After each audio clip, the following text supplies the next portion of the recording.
Hey guys, John Brown here. Welcome back to Exploring Park City Living. Today we're going to get into Park City family home appreciation numbers. We're going to go back 10 years, even 20 years. We're going to go break it down by neighborhood. So stay tuned and check it out. Um, Big reason why I want to do this recently is because I've been hearing a lot of sellers and a lot of realtors say, you know, the Olympics are coming in 10 years. Like, get in now while prices before prices skyrocket.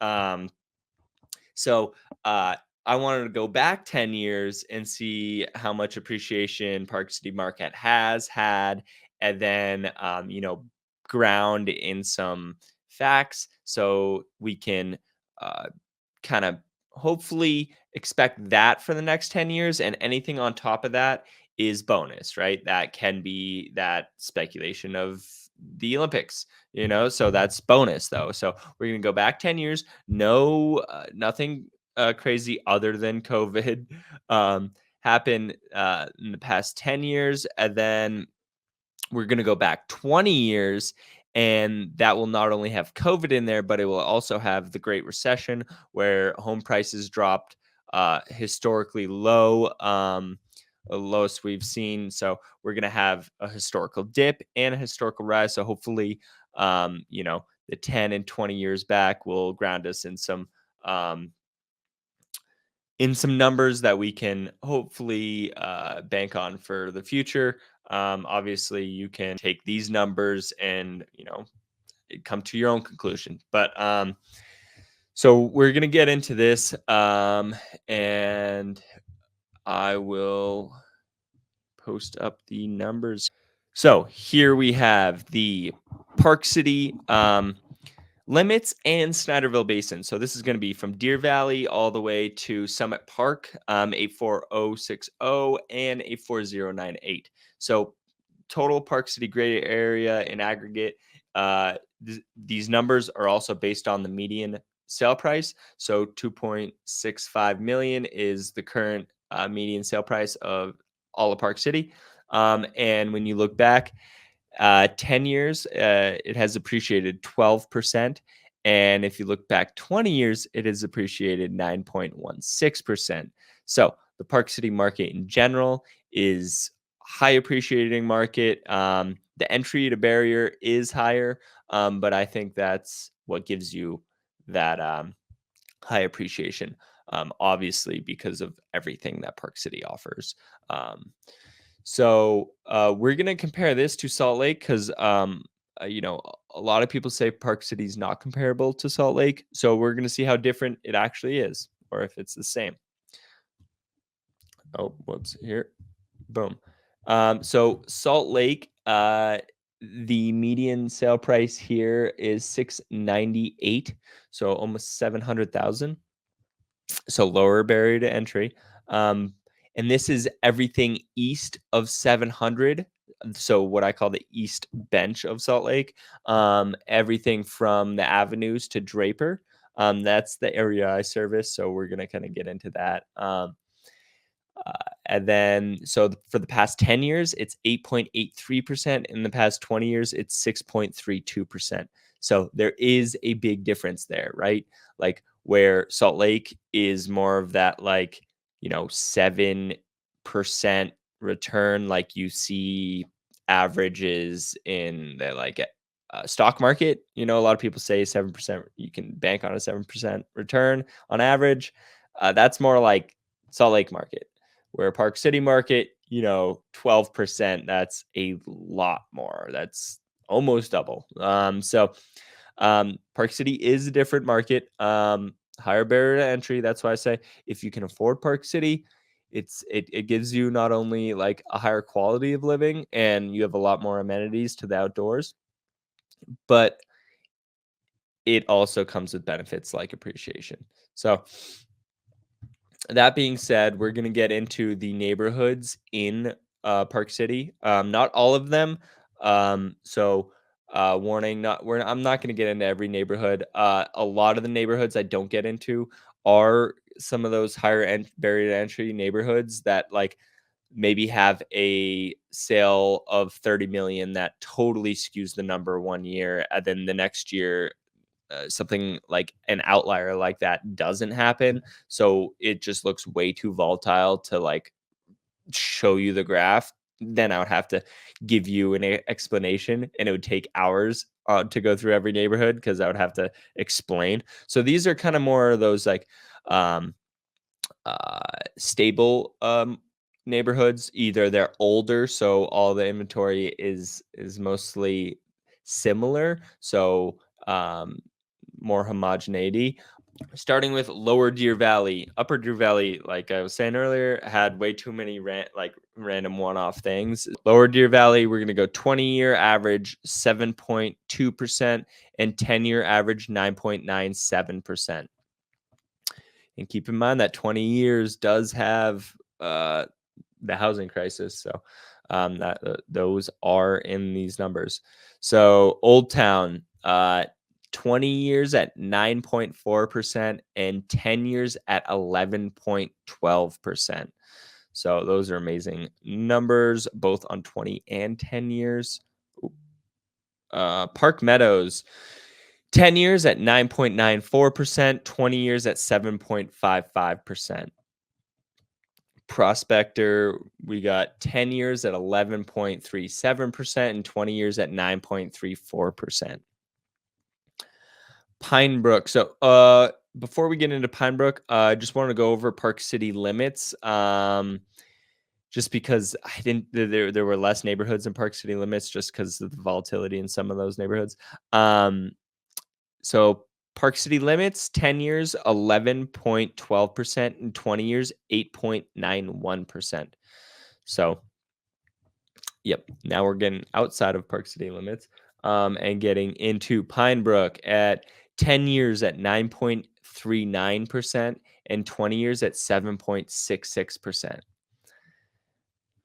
Summit Park at 10.39% and 20 years at 7.74%. Jeremy Ranch, 10 years at 11.95% and 20 years at 7.73%. Glenwild, 10 years at 9% and 20 years at 5.5%. Silver Creek Estates, 10 years at 11.31%, 20 years at 9.33%. Trailside is 10 years at 9.88% and 20 years at 7.85%. Promontory, 10 years at 11.15% and 20 years at 5.29%. Snyderville Basin as a whole would be 10 years at 11.6% and 20 years at 8.8%. So I rattled through those pretty quickly. And like I said, if I got into it, if I skipped a neighborhood that you were interested in, like just leave a comment.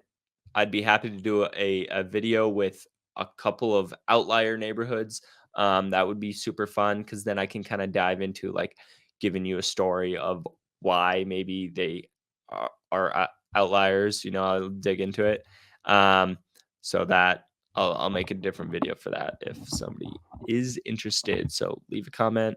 You know, always want excuse to make different videos. As I'm coming out with like 2 a week right now.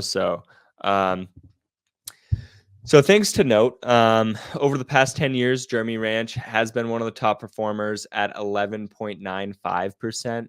So one of the fastest growing appreciated markets, as well is just Snyderville Basin as a whole. You know, 10 years at 11.6 is to note. And Prospector, 10-year appreciation of 11.37 and a solid 20-year at 9.34. So when we're talking more like long-term steady, Old Town takes the cake, right? 20-year 9.4 and 11.12 for the last decade. Old Town is like the heart of Park City, right? You got Main Street, you got like 200 restaurants, um you got art galleries, you get everything, right? Downtown Main Street. Also, you have um a natural constraints. It's in a valley, and you got the base of Park City, skis right down into Old Town. Restraints of building. So there's a fixed supply.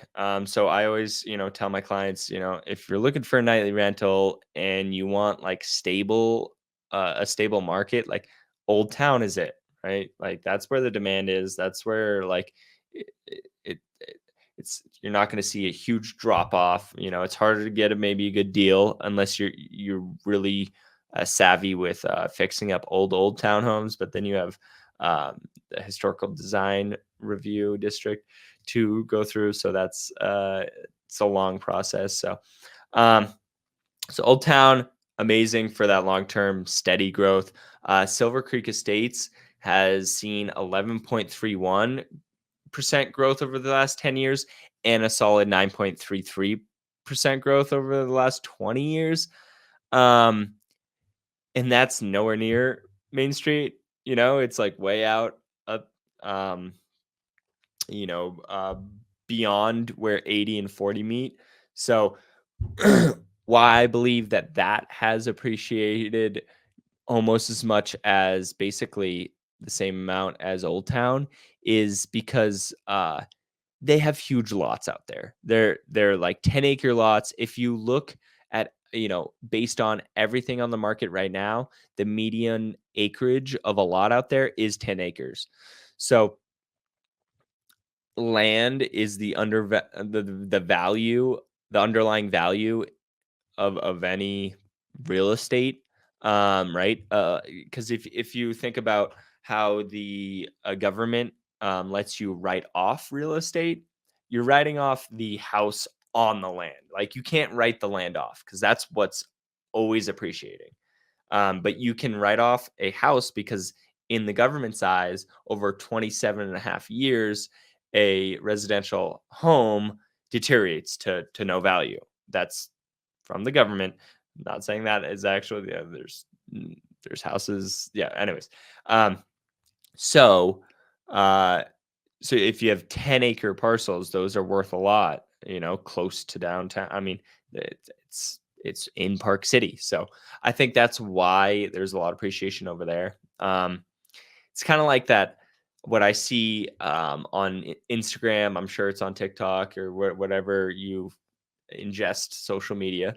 But the videos of like, this is how much you can get in California versus this is how much you can get in Iowa or Oklahoma or Nebraska. And it's like, okay, well, how, like, do you want to live there? Like, what is it? What are the amenities? Like, you got nothing. You got plain fields and like not much of a community. Like, there's not much demand there, so the land itself is actually not worth that much. You're looking at the house that will depreciate over time. So, like, not a good long-term appreciation for like a $4 million house in Iowa or Nebraska, like in the middle of nowhere. So you're actually going to have to do remodeling on the house. It's just not a good investment. But also, um, to note that, we are in a high appreciation market. And the other argument is, oh, like if I could invest in real estate, like why not invest in the Midwest on like $100,000 homes? I can get a really good cash on cash return on my on rents. The cap rates are higher, but you don't get appreciation in those markets. So does that cash cash flow really outpace a 12% year over year um, appreciation, right? Like, because in the Midwest, you're going to get, I mean, I don't know, I haven't done the numbers, but uh, I would probably say under 5% year over year appreciation. if I was going to guess. And then yeah, your cash flow would be maybe a 10% cap rate rather than like Park City, you'll see like a 5% cap rate. So if you're thinking Midwest, cash flow is say 10 cap. So 10% cash flow, 5% appreciation, that's 15%. But if you're looking at Park City, you're 12% appreciation and then 5% cap rate. You still have better numbers in the end investing in Park City, and you get all the amenities of Park City. You don't have like tenants that would, rent $100,000 house. You have tenants that rent $1 million house. So different there. So I'm gonna get off that though. But that's like the argument of like, why not just invest in the Midwest? Okay, because if you look at the numbers in total, then you kind of see why. Um, so, but these numbers might also seem extreme, like 2.65 million for a median sale price. Like these numbers are ridiculous. Like, how could they go higher? So let's look at like comparable mountain town homes. So giving Aspen's median sale price of $12 million, that's 4.26 times our current value. So say giving a 7.7% growth for 20 years, then we will hit 12 million. Like that is insane. That's insane. So um this shows that, Park City has a lot more room to grow.